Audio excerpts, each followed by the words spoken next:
Proklamasi. Kami, bangsa Indonesia, dengan ini menyatakan kemerdekaan Indonesia. Hal-hal yang mengenai pemindahan kekuasaan dan lain-lain diselenggarakan dengan cara saksama dan dalam tempo yang sesingkat-singkatnya. Jakarta, 17 Agustus 1945, atas nama bangsa Indonesia, Soekarno-Hatta.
Indonesia, merah darahku, putih tulangku, bersatu dalam semangatmu.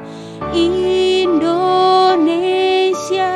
debar jantungku, getar nadiku, berbaur dalam angan-anganmu.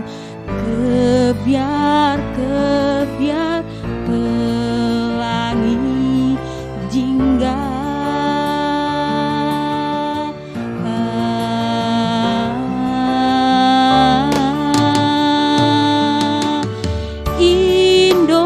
Indonesia, nada laguku, simponin perteguh, selaras dengan simponimu. Kebiar pelangi jingga,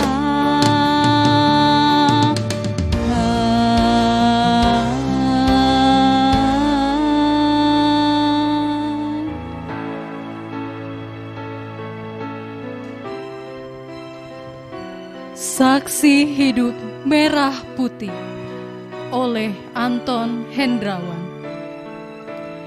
Saksi hidupnya masih ada, Sang Garuda yang mengibarkan bendera, yang ingin manusia muda menggelora, yang ingin Indonesia merdeka. Di bulan Agustus, matahari lebih menyilaukan. Aku haus, katanya di zaman penjajahan. Sambil merangkak, sambil berlari, sambil terpejam, sambil tersenyum, menggenggam nasi, menggenggam nadi, menggenggam bambu runcing, menggenggam, berdiri dengan tubuh penuh lumpur, penuh peluru, penuh jajah yang masuk ke darah dan tulang, yang mengepakkan sayap, yang mengangkat tinggi bendera Indonesia. Pahlawan itu masih ada di sini, hidup di tengah-tengah bangsa ini. Ia hadir di sini. Denganmu, ia ingin bercerita kisah hari.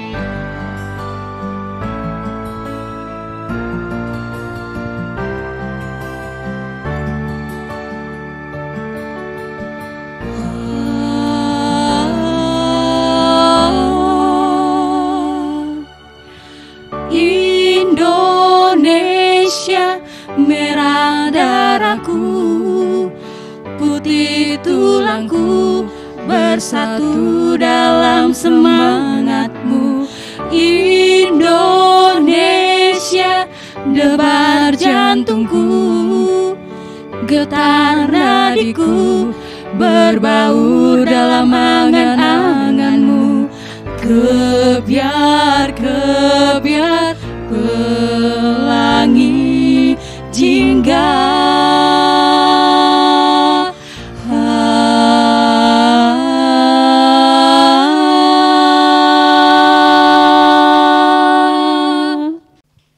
proklamasi kemerdekaan sudah berkumandang.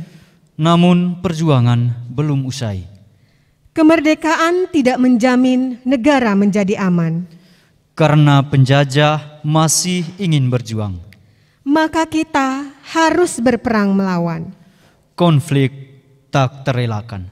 Pertempuran 5 hari di Semarang. Pertempuran di Surabaya. Pertempuran di Ambarawa. Bandung Lautan Api. Agresi militer Belanda 1 dan 2. Kita masih berjuang. Demi untuk sebuah kata. Menang. Merdeka. Merdeka. Merdeka. Selamat pagi Papa Mama, anak-anak sekalian yang kami kasihi.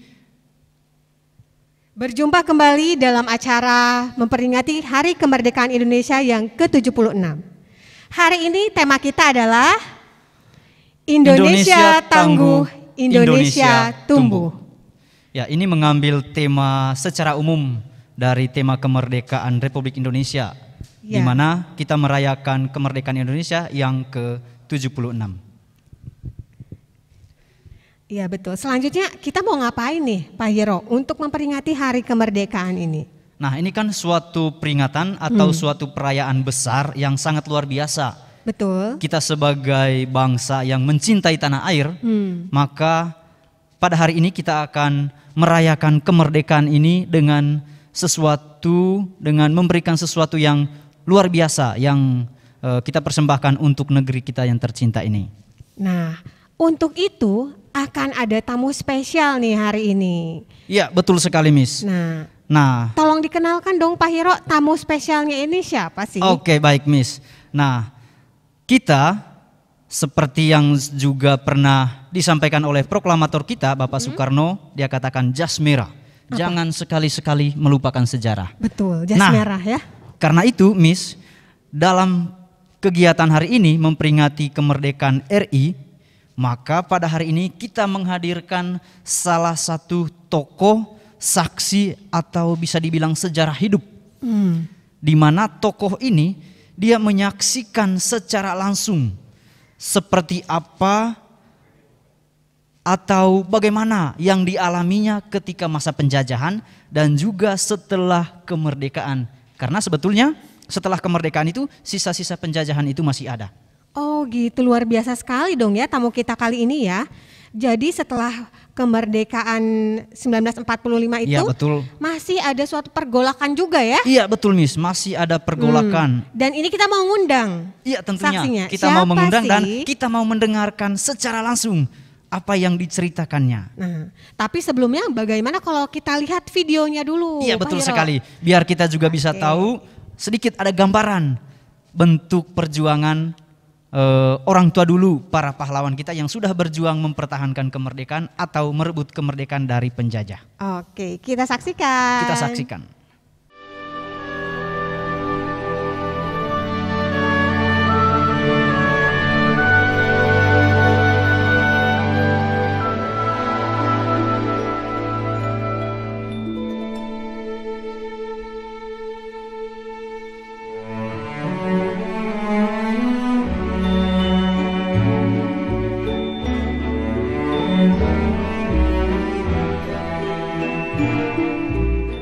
Oke, Miss Julie, tadi kita sudah melihat, sudah menyaksikan bersama cuplikan video Eyang pada zaman dulu, pada zaman penjajahan dan juga pada zaman setelah kemerdekaan. Betul, saya penasaran banget nih Pak Hiro.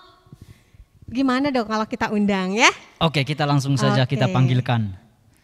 Eyang Eyang Martina. Halo Eyang. Halo Eyang. Eyang tolong dinyalakan dulu mikrofonnya Eyang. Udah?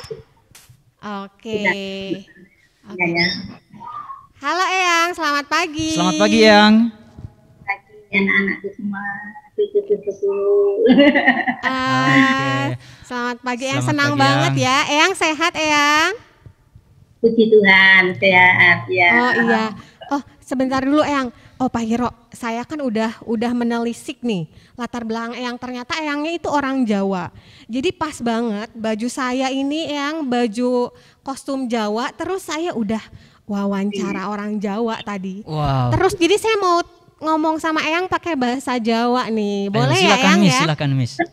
Oke. Alat kodenya pakai bahasa Indonesia. Mau lihat contekan dulu Eyang di sini. Eyang sugeng enjing. Ding-ding, butuh-butuh. Oh. Saya udah bagus belum ngomong bahasa Jawanya Eyang? Ampun. Udah bagus. Bagus. Ada lagi, satu lagi Eyang. Nyontek dulu. Pripun kabaripun? Saya sangat berkat Oh, dalam tubuh saya. Oke.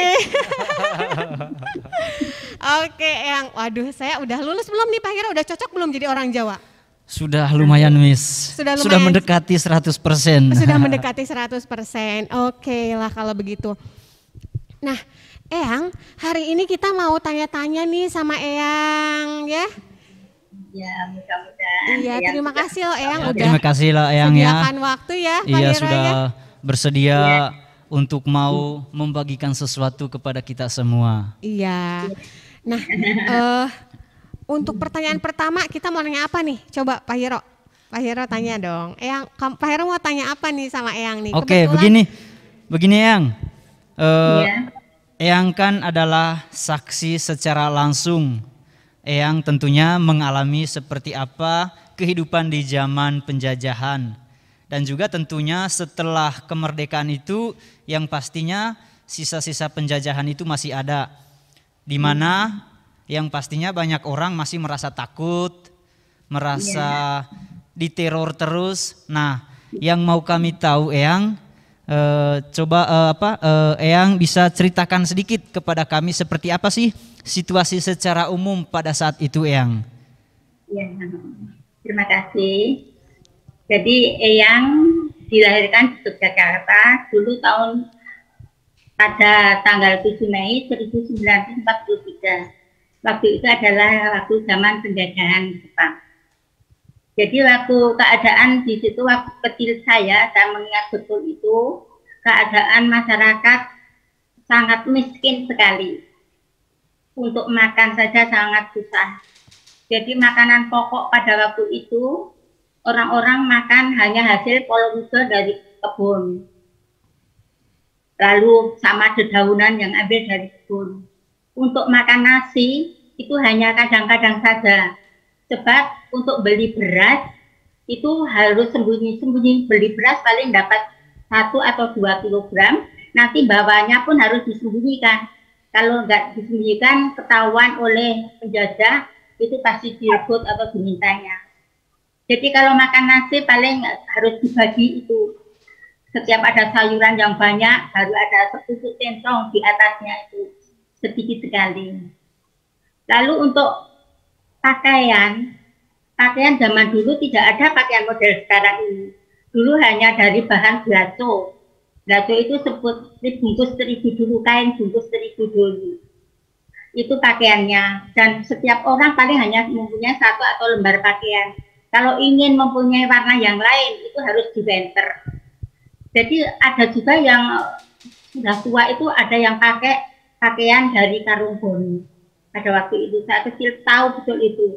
Jadi baju mereka karena hanya yang melekat di badan paling hanya 1-2 lembar itu sering ditumbuhi ada pada lipatan-lipatan bajunya itu kutu dan anak kutu.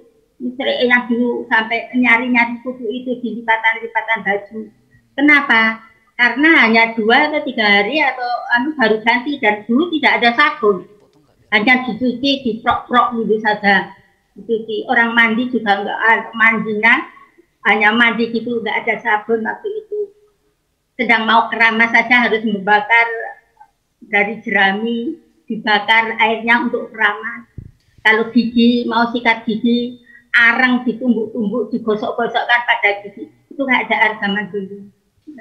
Oke, baik Eyang, makasih Eyang.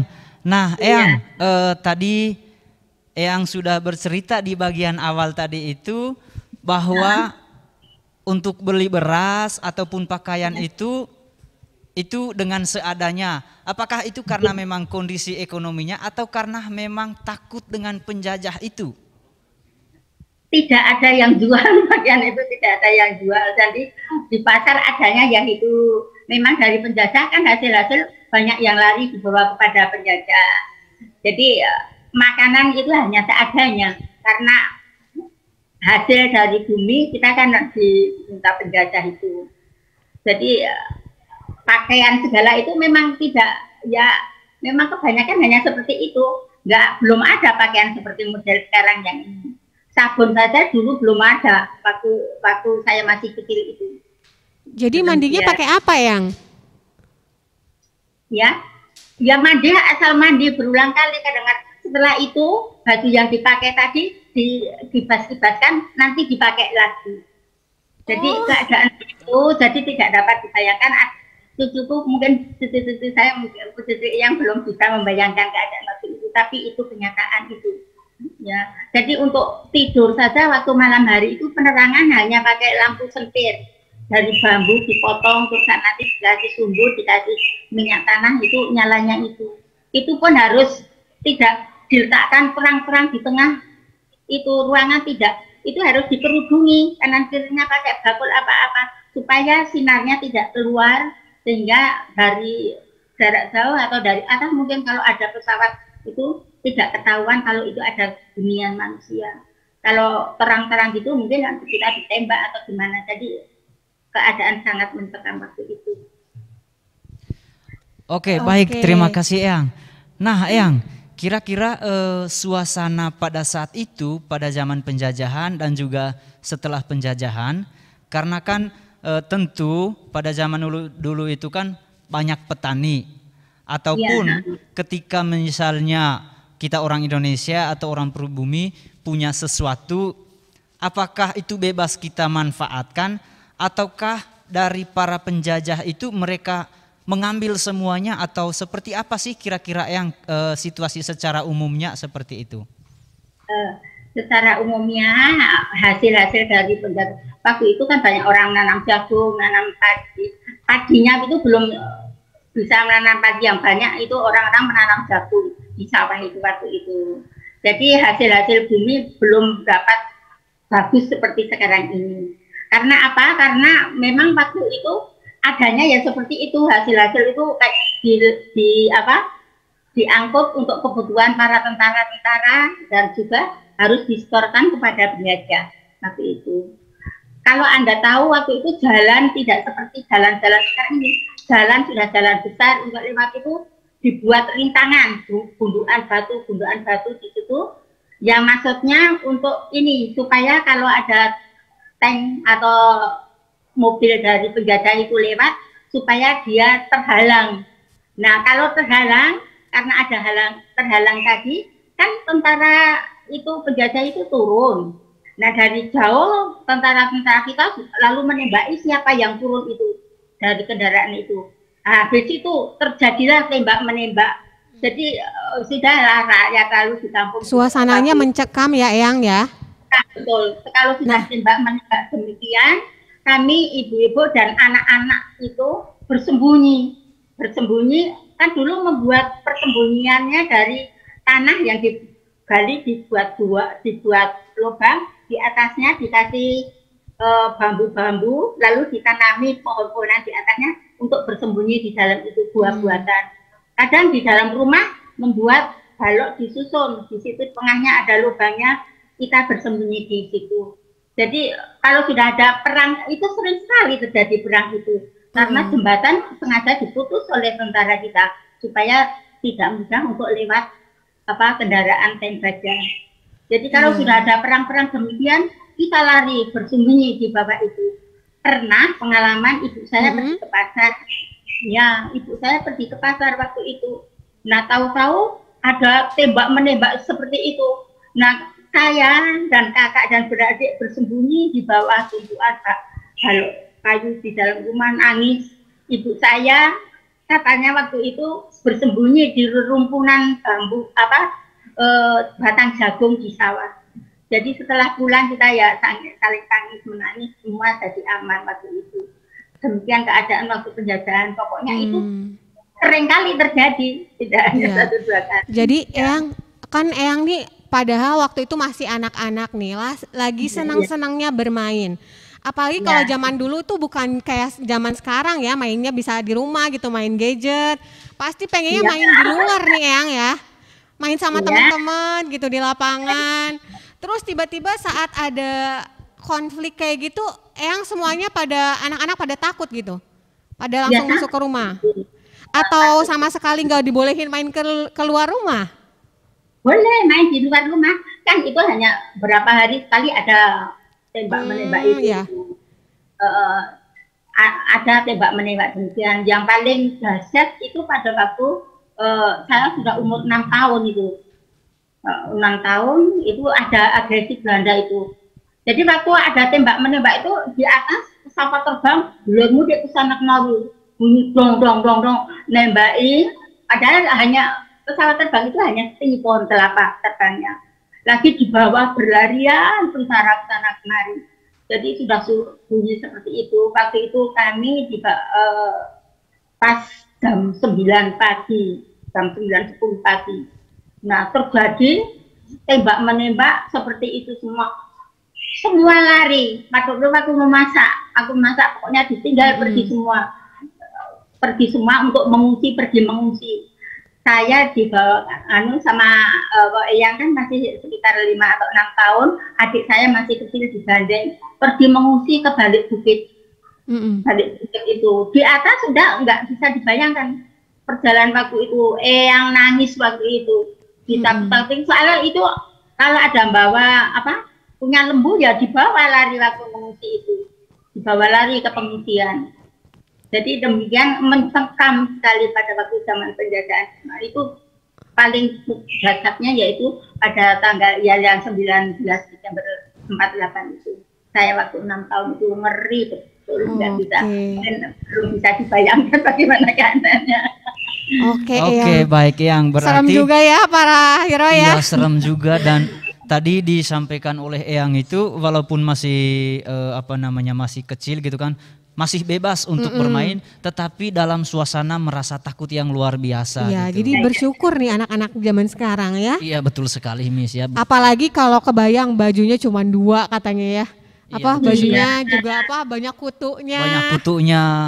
Mau makan nasi susah gitu ya. Tapi walaupun makannya demikian rasanya juga senang juga kok dulu. Kalau makan nggak mikir, wah saya kok makannya seperti ini, kayaknya ya sudah biasa makan seperti itu. Karena bersyukur ya Eyang ya. Waktu zaman penjajahan itu kita sudah senang bisa makan itu sudah. Oke. Nasi hanya sepucuk di atas sayuran yang banyak pucuknya ada. Iya. Bersyukur ya gitu juga ya. Terus Pak Hira mau tanya apa lagi nih sama Eyang nih? Oke, baik Eyang. Ini mumpung lagi ada saksi sejarah gitu ya Miss ya. Jadi apakah dulu ketika Eyang masih mengalami seperti itu walaupun masih kecil, apakah waktu itu juga kira-kira Eyang pernah nggak ikut ambil bagian untuk walaupun dengan cara apapun untuk berjuang gitu melawan penjajah gitu Eyang? Kalau waktu masih kecil itu belum. Soalnya dulu kan waktu masih zaman penjajahan waktu saat itu kan Eyang belum bersekolah. Jadi belum sekolah. Setelah masuk sekolah sudah mulai habis perang rame-rame itu, habis perang agresi itu, bersekolah saat itu kita bersekolah tapi nggak bawa buku sekolahnya zaman itu. Kalau bersekolah di SD, saya sekolahnya di SD dulu masih memakai batu tulis, nulisnya pakai grip. Jadi nggak ada buku, ya nggak ada buku pada waktu itu. Itu pengalaman, tapi senang juga kalau pulang dari sekolah nilainya ada nilai 10 kelihatan di dalam batu itu. Jadi pakai papan namanya sabak namanya itu. Iya, iya. Dinilai sama gurunya pakai kapur ya? Bukan, nilainya ya pakai grip itu. Oh, grip itu, gitu. Ya seperti apa? Batu tapi kecil panjang.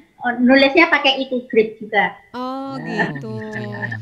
Benar-benar berkesan ya. Iya, benar-benar berkesan dan betul-betul berbeda banget gitu iya, dengan jadi situasi kalau udah yang habis sekarang. Belajar materi ini harus benar-benar ingat ya. Iya, betul. Sampai yang bersekolah sampai SD, pakaian sekolah SD ya baju yang bahannya jelek itu tadi diwantek supaya warnanya itu lain. Oh, diwantek.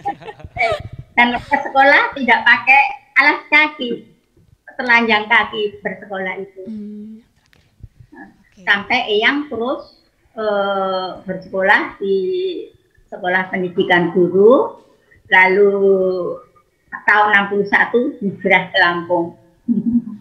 Oke, baik, terima kasih Eyang. Nah, Eyang, Eyang kan sudah menceritakan tadi terus situasi pada zaman dulu juga itu sangat mencekam, lalu serba merasa takut gitu. Nah, Eyang, kira-kira apa sih pesan dari Eyang untuk kami semua, terutama untuk anak-anak yang di generasi yang sekarang? Karena Eyang kan sekolah pada zaman dulu tetapi masih dalam suasana ketakutan. Nah, gimana pesan Eyang untuk kami yang sekarang sudah serba bebas gitu Eyang? Kira-kira apa yang perlu kami lakukan Eyang gitu? Ya, pesan kami kepada cucu-cucu Eyang yang sekarang sekolah dalam keadaan bebas, rajin-rajin belajar, dan kita kebebasan sudah menggunakan alat-alat digital, alat-alat yang canggih. Gunakanlah alat-alat yang canggih itu sebagaimana perlunya, jangan sampai alat-alat yang canggih HP dan sebagainya itu sampai merusak kehidupan anak-anak dengan disekoi dengan main game dan sebagainya. Jadi manfaatkanlah alat-alat yang tersedia dalam pendidikan sekarang ini, dimanfaatkan sebaik-baiknya. Oke, iya terima kasih ya Eyang, bermanfaat sekali ya. Nah, Eyang, saya mau tanya dong, yang tadi itu perjuangan Eyang, kan tadi pas kecil nih, yang udah agak dewasanya saat Eyang udah mulai agak remaja gitu, masih ada konflik seperti apa dan kira-kira peran Eyang di sana itu apa gitu? Ya. Pada waktu itu terjadi gerakan G30 SPKI, ya. Saat G30 SPKI itu Eyang sudah di Lampung.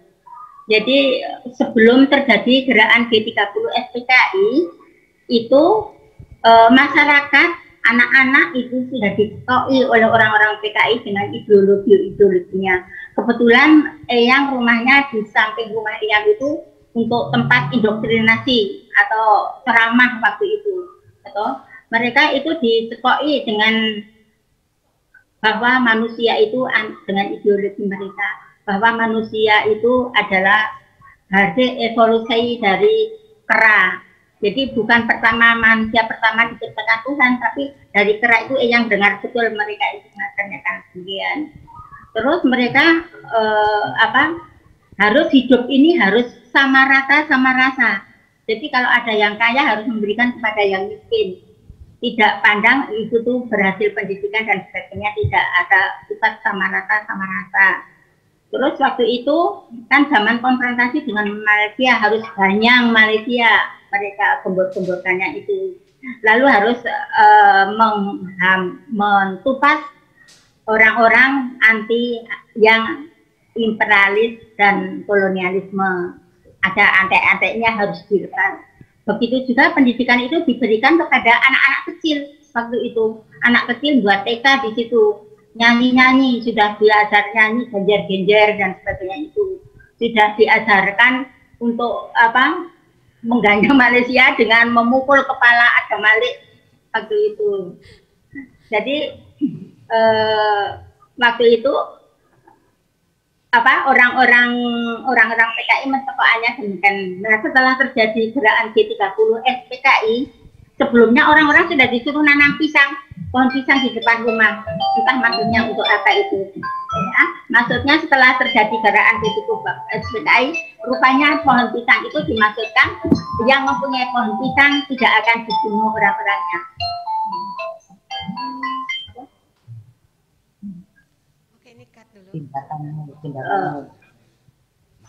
Sumbangsih saya pada waktu itu yaitu saya waktu itu terus Eyang kan mengikuti latihan sukarelawati juga. Ya. Ya, maksudnya untuk apa? Untuk membantu dalam konfrontasi Malaysia. Waktu itu ada konfrontasi Malaysia. Jadi Eyang masuk menjadi sukarelawati itu yang mengadakan yaitu dari Departemen Kesehatan Republik Indonesia bagian Kopem Pusat yang diselenggarakan di Lampung di Teluk Betung. Yeah. Yang mengikuti di situ. Nah, Kopem itu dulu adalah Komando Operasi Pembasmian Malaria. Tahun 60-61 itu merajalela seperti pandemi sekarang. Malaria itu merajalela sehingga terjadilah itu operasi pembasmian malaria dengan menyemprot rumah-rumah penduduk waktu itu. Nah, terus Eyang ngapain tuh Eyang di organisasi itu ngapain? Kopem, Komando Operasi Pembasmian Malaria itu untuk menyelamatkan penduduk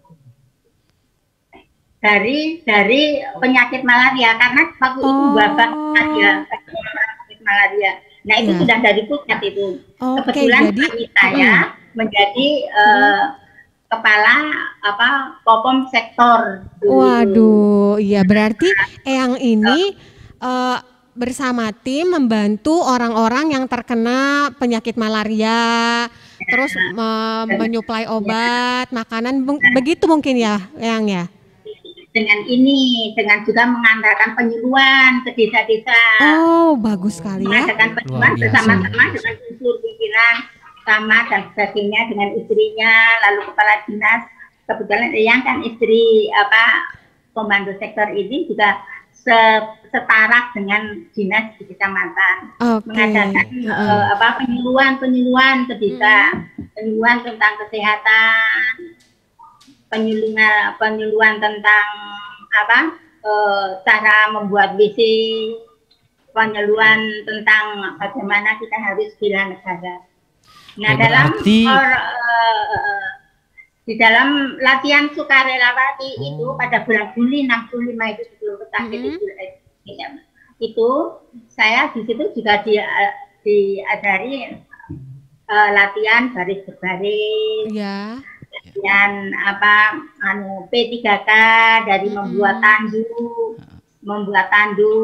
darurat, cara menangani orang yang kecelakaan dengan pertolongan pertamanya, P3K membalut luka dan sebagainya, bagaimana caranya menggotong orang yang terluka, juga diajari tentang bagaimana karena itu persiapan untuk relawan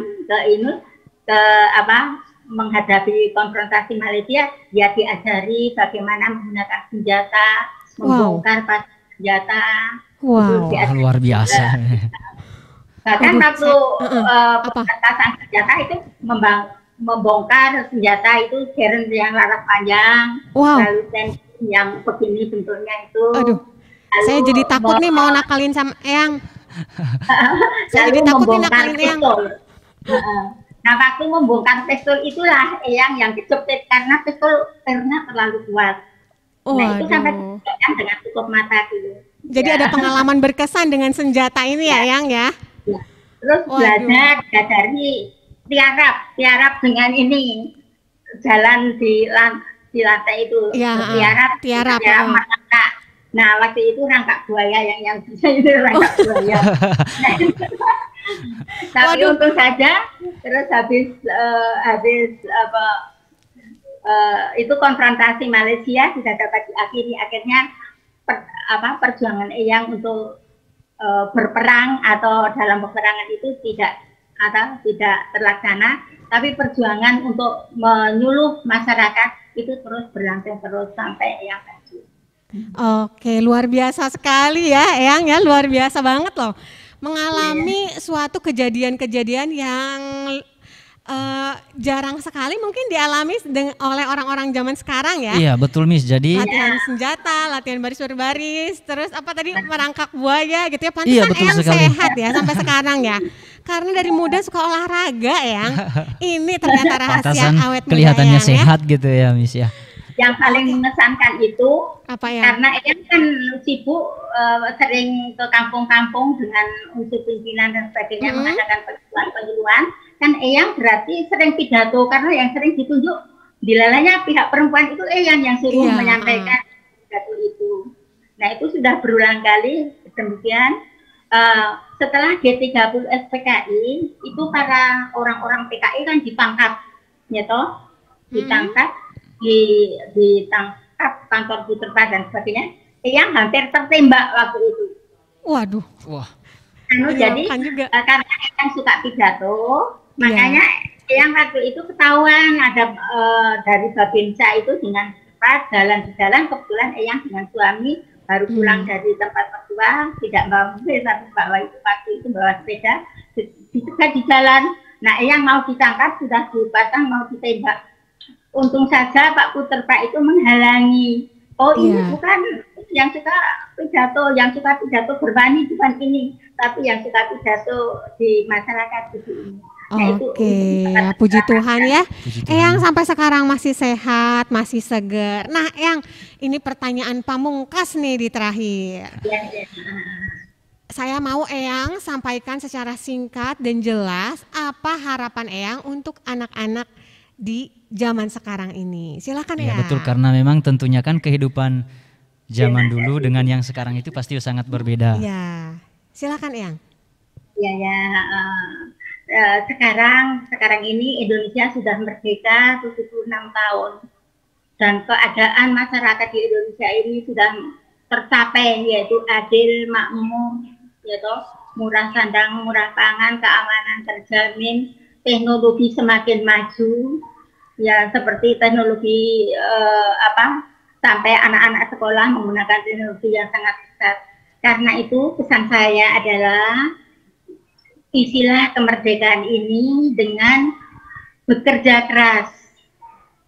Kedua kalinya bagi anak-anak cucu-cucu Eyang, rajinlah belajar agar tercapai apa yang menjadi cita-citanya. Karena dulu tidak dapat sekolah sampai tinggi, sekarang dapat bersekolah leluasa sampai kemanapun cucu-cucu saya itu belajar. Dan kita tingkatkan solidaritas dan gotong royong dengan penuh iman dan kasih. Semoga Tuhan memberkati. Amin. Terima Amin. kasih. Terima kasih Eyang, terima kasih banyak ya. Nah, Eyang sampai sini dulu nih kita ngobrol-ngobrolnya ya.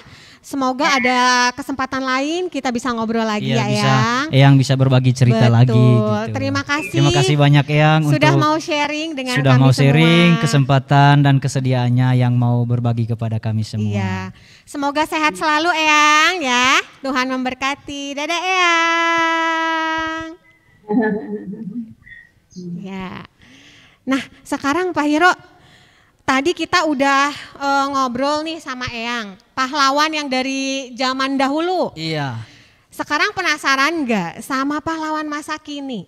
Wah, tentunya pasti penasaran dong, Miss. Iya. Karena biar kita bisa tahu seperti apa pahlawan pada zaman dulu. Iya. Karena tadi kan Eyang merasakan secara langsung.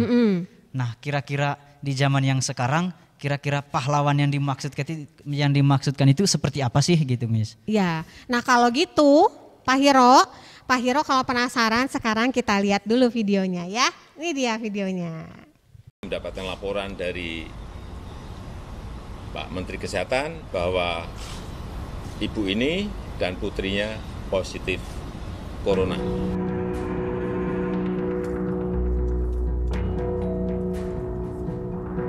2 Maret 2020, spekulasi bahwa Indonesia negara kebal corona berakhir. Pandemi mengubah kehidupan manusia. tak hanya membuat kita kehilangan orang-orang terkasih untuk selamanya, namun juga memukul berbagai sendi kehidupan. Kesulitan hidup yang dialami menggerakkan hati seorang ibu berjiwa pahlawan. Ibu Evita tergerak melakukan aksi sosial membantu sesama. Berbagai upaya aksi baik dilakukan dengan membagikan sembako kepada yang membutuhkan, termasuk membentuk program layanan makan gratis pada pasien isoman yang terkonfirmasi COVID-19.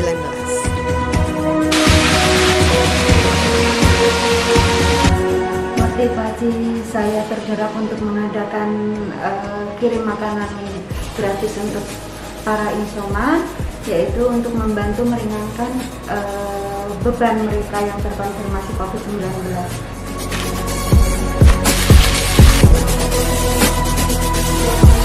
Kalau orang-orang yang isoman itu kan mereka akan mendapatkan makanan mungkin lebih susah, lebih sulit ya. Mereka nggak bisa keluar rumah, jadinya saya tergerak untuk bisa menyediakan makanan untuk mereka.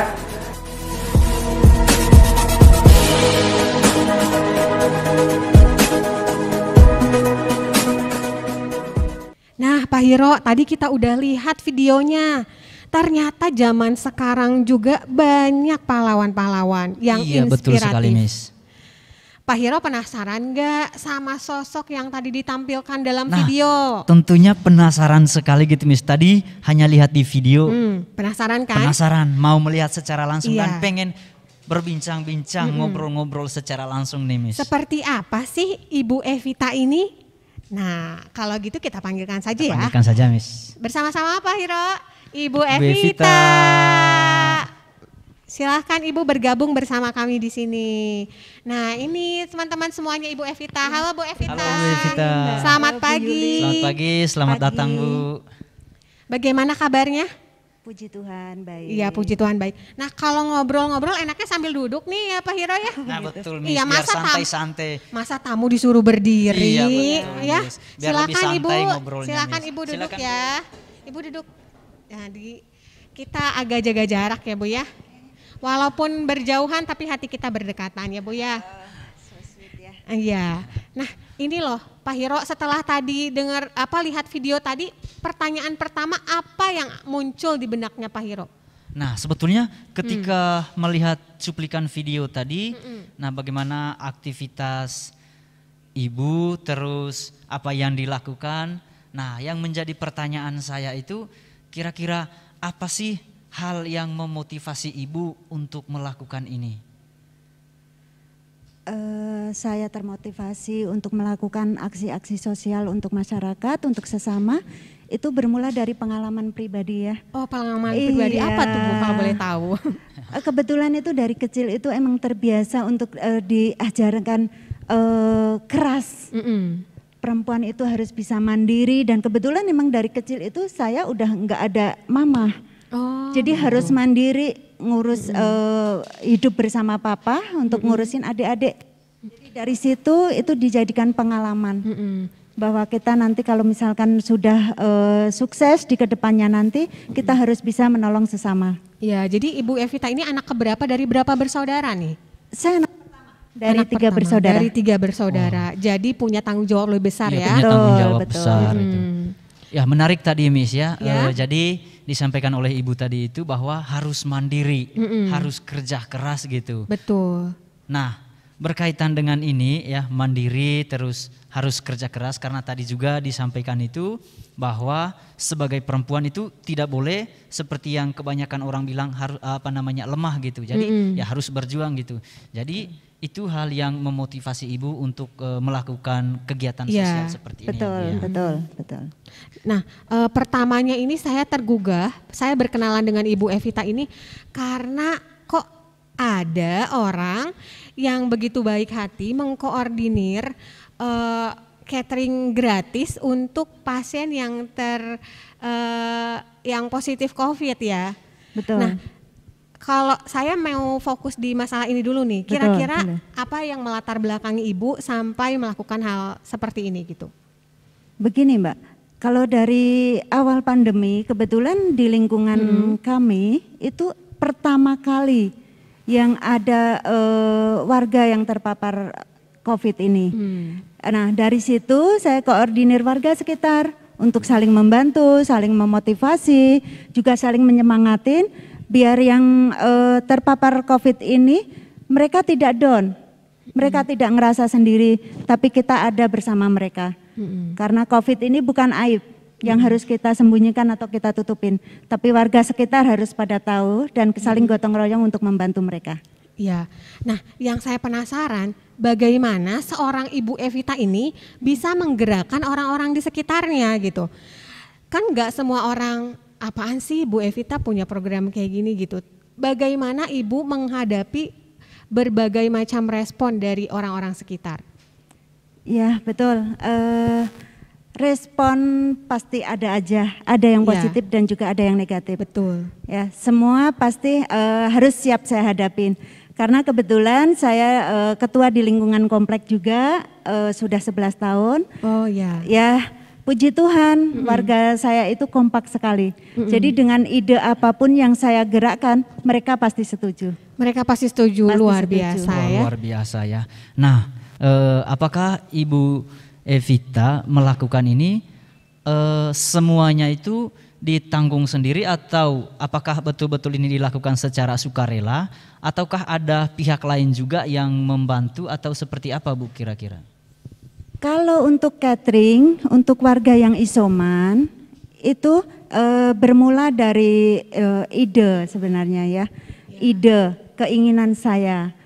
Cuma kebetulan kita di dalam gereja itu saya sebagai tim gugus tugas COVID, penanganan COVID, itu saya mengajukan itu ke Bapak Gembala, kebetulan juga dapat ACC. Nah dari situ kita mulai gerakin juga di lingkungan warga Taman Kopo, Taman Rahayu dan juga Taman Holis. Baik, terima kasih Bu. Jadi berarti Ibu Evita ini melakukannya betul-betul secara sukarela ya, dengan ikhlas gitu ya Bu ya. Betul. Jadi enggak ada enggak ada tujuan lain gitu ya kan. Tidak. Dengan betul-betul berdasarkan keinginan dari Ibu Evita sendiri gitu. Iya. Jadi kalau ada warga yang positif COVID dan mau dibantu catering gratis, bisa menghubungi Ibu Evita. Betul. Tapi di wilayah Taman Kopo Indah, Taman Rahayu dan juga Taman Holis. Dan Taman Holis di 3 daerah itu, Bang ya. Nah, Ibu kalau selama ini nih, kendala apa sih yang Ibu hadapi dalam proses program yang Ibu jalani ini? Kebetulan kalau untuk masalah catering ini kita nggak mengalami kendala apapun ya, karena ada pihak-pihak yang kita bisa ajak kerjasama. Kebetulan jemaat gereja itu ada yang ahlinya masak, ya kayak seperti Bu Neneng, itu kebetulan yang salah satu yang talentnya di masak. Kita pakai beliau, terus ada juga jemaat yang kebetulan itu beliau itu kemarin habis isolasi mandiri juga. Beliau tahu saya mengkoordinir makan gratis untuk isoman ini, si Bapak itu akhirnya menghubungi saya, menawarkan diri untuk bisa membantu pengantaran makan siangnya. Oke, jadi ide kebaikan ini didukung oleh banyak orang yang punya kebaikan hati yang sama. Iya, dan sudah ditularkan kepada orang yang lain juga gitu. Betul. Berarti orang-orang yang mendukung ataupun yang membantu Ibu Evita ini tidak meminta misalnya dibayar atau apapun gitu. Betul-betul mereka juga ikhlas gitu membantu Ibu Evita. Betul, tapi untuk makan siang itu kebetulan kita juga ini ya, ada donatur, ada yang berbentuk uang dan juga ada yang tenaga. Jadi ya dari situ kita manfaatin juga, kita manfaatkan untuk menyalurkan. Iya. Wah, berarti ini luar biasa sekali. Luar biasa kan Pak Hiro ya? Iya, betul sekali. Jadi sebenarnya awal-awal itu saya kenalnya Ibu Evita ini cuma bergerak di bidang yang catering gratis untuk isoman. Tapi kemudian ke belakang saya tahu bahwa Ibu Evita ini adalah ketua Kampung Tangguh. Betul. Betul. Ketua Kampung Tangguh kita mau tahu nih, Kampung Tangguh ini menangani masalah apa saja, sampai luar biasa nih Ibu Evita diundang ke Istana Negara ya Bu ya. Puji Tuhan. Karena peran yang luar biasa ini, sharing dong Bu, bagaimana sih peran Kampung Tangguh itu mau ngapain aja gitu, di-sharingkan ke kita biar kita jadi tahu dan ya, terinspirasi. Biar kita juga tahu, ya, apalagi baik, tadi ya baik. dikatakan sampai diundang ke istana gitu, berarti ini sudah luar biasa sekali itu. Puji ya, Bu. Tuhan. Ya, kebetulan sebenarnya saya sih hanya ibu rumah tangga biasa aja. Sebentar Bu, ibu rumah tangga itu bukan hanya ya, hanyanya dihapus ya. Ya, selain ibu rumah tangga, emang saya kepercaya juga oleh mungkin ya pihak-pihak aparat setempat untuk ditunjuk menjadi perwakilan Ketua Kampung Tangguh. Iya. Apa yang saya kerjakan di dalam Kampung Tangguh itu yaitu untuk menanganin masalah COVID-19 di lingkungan Kelurahan Cigondewa Kidul. Itu saya membawahin beberapa RW dan juga RT untuk menggerakkan mereka untuk saling membantu. Jadi kita ada lumbung pangan, kita ada untuk penanganan COVID medisnya, untuk menyuplai makanan ke warga yang isoman.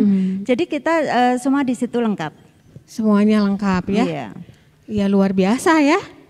Di situasi pandemi seperti ini tidak menghentikan langkah Ibu Evita untuk melakukan banyak hal. Iya betul sekali Miss. Apalagi kan sebetulnya kebanyakan orang gitu kan di situasi yang sekarang itu pasti serba kesulitan. Betul. Tetapi Ibu Evita ini sangat luar biasa gitu ya. Karena bagaimana di situasi yang sekarang justru Ibu Evita membantu banyak orang yang isoman. Berarti kalau orang yang sudah isoman berarti ya bisa dibilang pasti kesulitan juga gitu. Jadi di sini Ibu Evita hadir untuk bisa membantu mereka-mereka semua. Betul, luar biasa ya. Ini pahlawan nih Pak Hiro. Iya ini betul, pahlawan. berarti inilah bentuk pahlawan masa kini gitu ya Miss. Iya. Terima kasih. Wah, tadi Ibu bilang nggak ada kendala nih, semuanya oke. Nah kira-kira kalau nggak ada kendala mungkin hambatan mungkin Bu ya. Kalau hambatan yang Ibu alami ada nggak? Hambatan pasti ada aja sih sebenarnya ya. Karena namanya manusia, pasti apapun yang kita lakukan itu nggak selalu mulus, nggak selalu benar dilihat orang lain juga.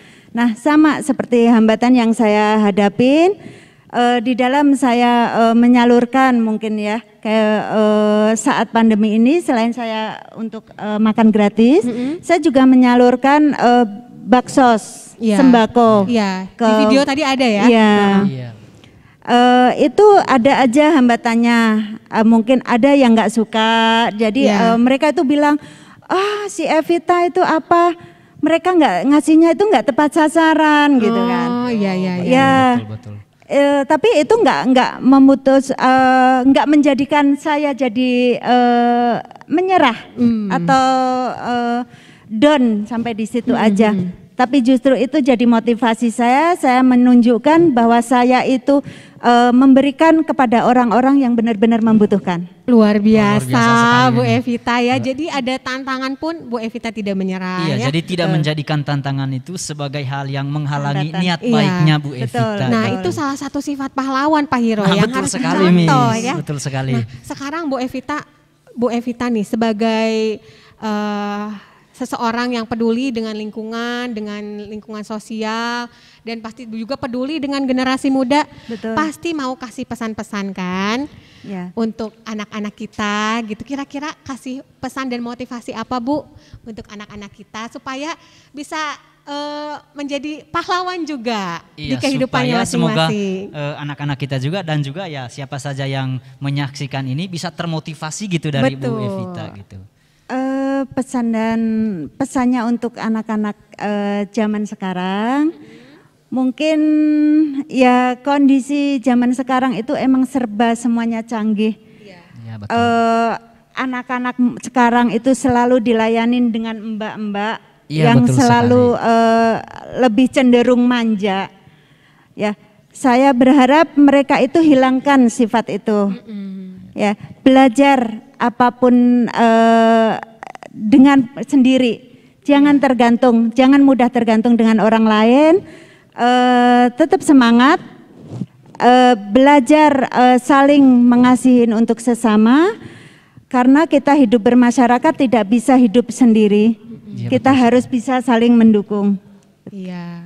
Oke, terima kasih ya Bu Evita Terima ya. kasih ya, Bu Nah, Evita. anak-anak tuh pesan-pesan dari Ibu Evita. Semoga anak-anak dengarkan, pahami dan resapkan ya.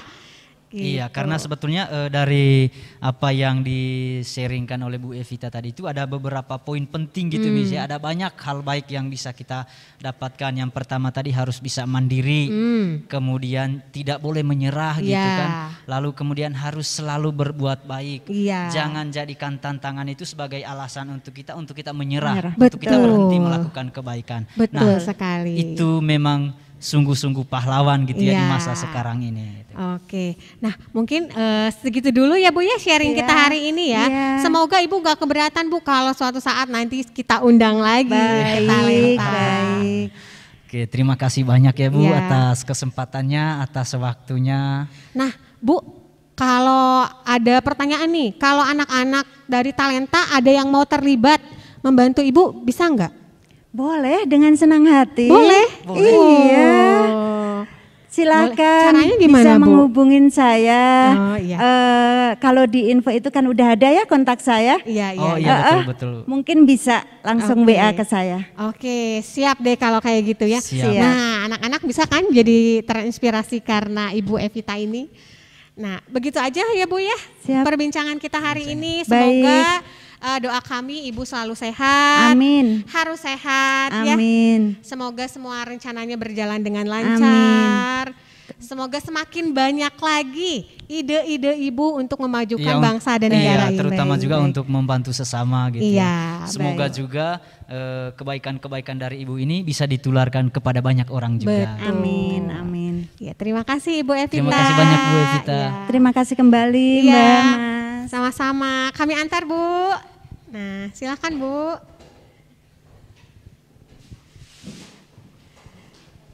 Nah, Pak Hiro luar biasa sih hari ini kita berdua berbincang-bincang dengan dua pahlawan hebat Betul dari sekali Miss, dua luar generasi. biasa. Dari dua generasi yang berbeda Iya. gitu Miss ya.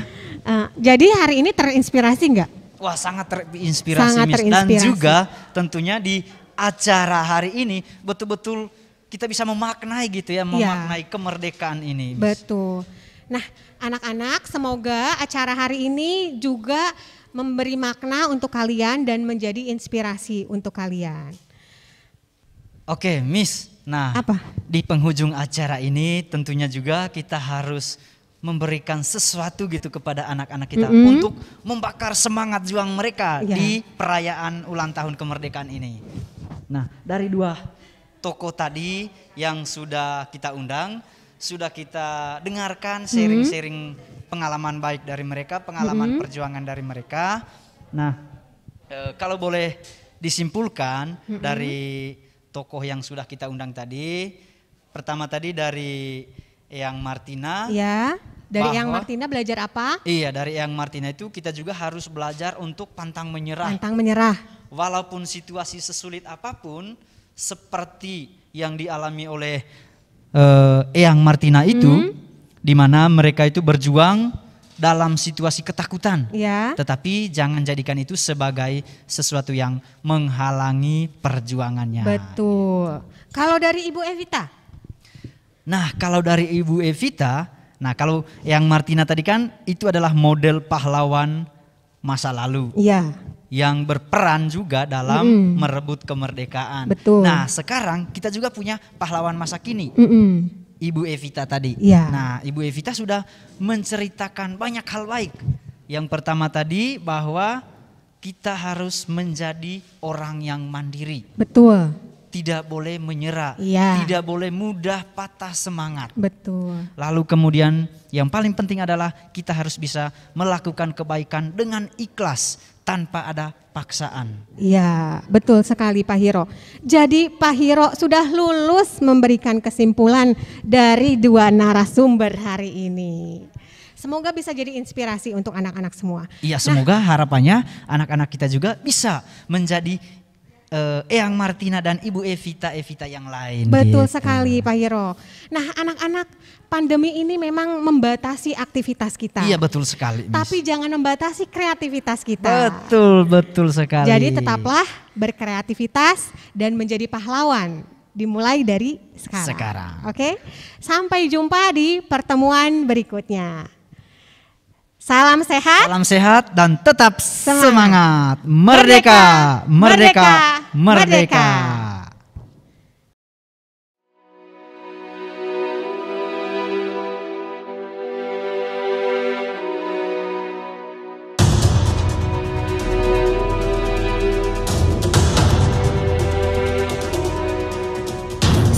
Si batu manikan di bajoget sama di kotan dia menyanyi sebab mengkar jula-jula, sebab mengkar jula-jula. Si batu manikan di bajoget sama di kotan dia menyanyi sebab mengkar jula-jula, sebab mengkar jula-jula.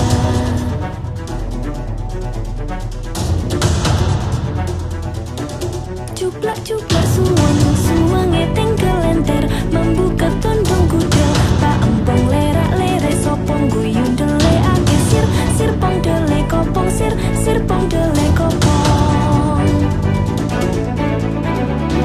Ampar pisangku belum masak sabigi diurung bari-bari manggalepok patah kayu pengkok dimakan api cangcurupan. Rasa sayangi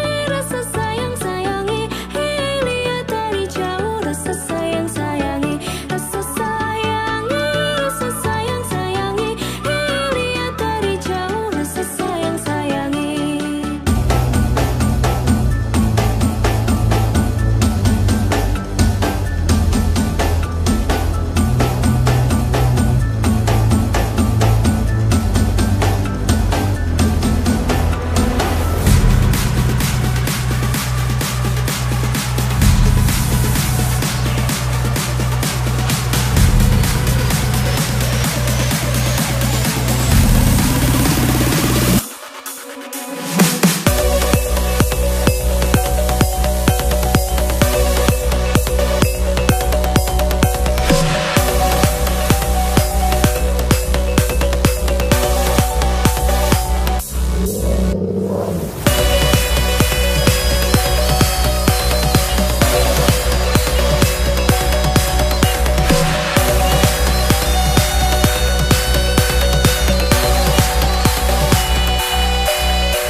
Agustus tahun 45, itulah hari kemerdekaan kita.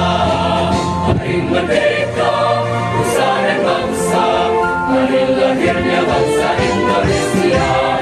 Merdeka, selalu merdeka, tetap merdeka, selama hayat sidik dan waspada.